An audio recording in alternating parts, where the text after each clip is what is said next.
In Parshas Toldos, it speaks about the story of Yitzchak Avinu.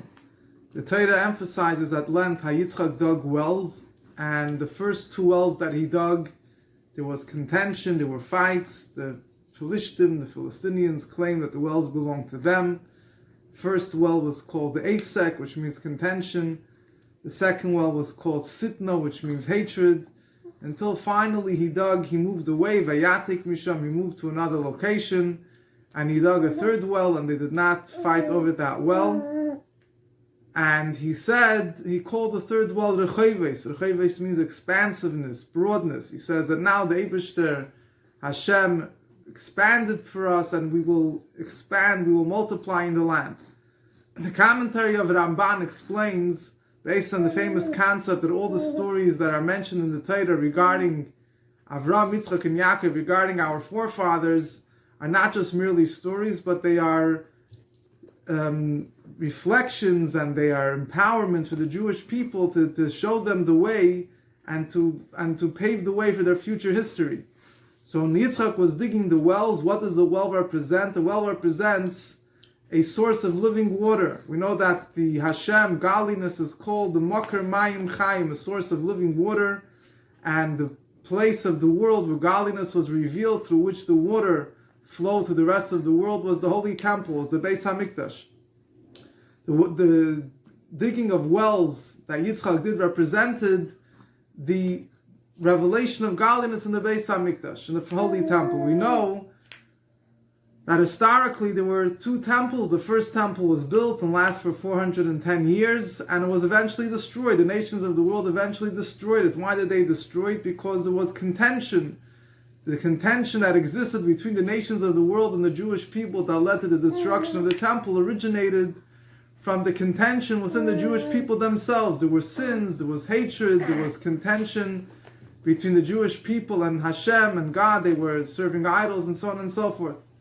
Afterwards, they went into exile, and after 70 years, they rebuilt the second temple. The second temple lasted for 420 years. That second temple again was destroyed by the nations of the world, and the reason was because of hatred, baseless hatred amongst the Jewish people.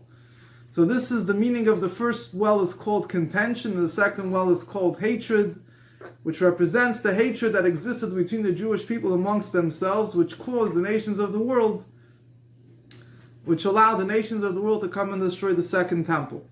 The third Beis HaMikdash, the third temple, which will be built in the future, in the immediate future, God willing, is called Rechoves, expansiveness. There will be no barriers, there will be no contention over this well, because this will be eternal. This will be something that will last forever. Why will it last forever? Because of the third temple, the godliness that will be revealed in the third temple will come after all the service that the Jewish people performed in exile, as the verse introduces before the digging of the third well. The pasuk says, "Vayatik Misham." Yitzchak moved away from there, which represents a new beginning, a completely new development, which comes about from moving away from the previous stage. Through the Jewish people's service in exile, we transformed the world to the extent that the digging of the third well won't be something which the nations of the world will contend with, will fight with, but on the contrary, the nations of the world themselves will come and flock to the third temple, as the verse says, the pasuk says in Yeshayahu, at the end of days, the house of Hashem will be in the top of mountains, and all the nations of the world will flock to it. This is what the pasuk means when it says, "Ufarinu ba'aretz," we will multiply in the land. Not only the nations of the world, just like the third well, not only didn't the Philistinians fight with Yitzchak over the well, but on the contrary, after the third well was built, we find how the pasuk continues. The verse continues with the story how the king of Plishtim, the king of the Philistinians, came and made peace with Yitzchak, and so on and so forth. So too, when the third temple will be built, the godliness that will be revealed at that time will be one. There will be no contention, both between the Jewish people and themselves. They'll all be in a state of peace and kindness and love. And similarly, in the world at large, the whole world will finally accept that this will be living waters, godly revelation, which, as the pasuk says, the waters will completely cover the world. The whole world will be ready, and the waters will spread throughout the world.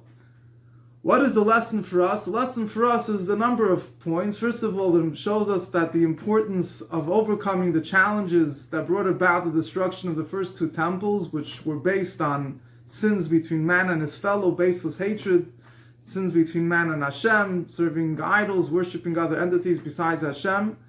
And also points out that a person's service has to be done in a way of rechaves, in a way of broadness, of expansiveness. A person has to do as much as he could to spread the word of Hashem throughout the whole world, that there should not be any spot that he's able to reach, that he's able to influence, that he doesn't. And another lesson to be learned from the story of the wells is that despite the fact that Yitzchak dug one well and there was contention, then he dug another well, there was contention. He could have given up, but no, he decided to move to another place. And the third well that he dug was unlimited, was no contention. The same thing, the challenges that the Eibusher put, the exile of the Jewish people, although it's a long exile, there's hardships, the point of these hardships are not permanent, they're not eternal. They're just temporary stages to bring out the resolve of the Jewish people. When we don't give up, when we continue digging another well, continue serving Hashem with more self-sacrifice, with more determination, eventually we'll reach the ultimate well, the chayvis, broadness, physical broadness, spiritual broadness. Everything will be in an overflowing manner of blessing, of abundance physically and spiritually. Shemerited, take it from Yad Mamish speedily nowadays.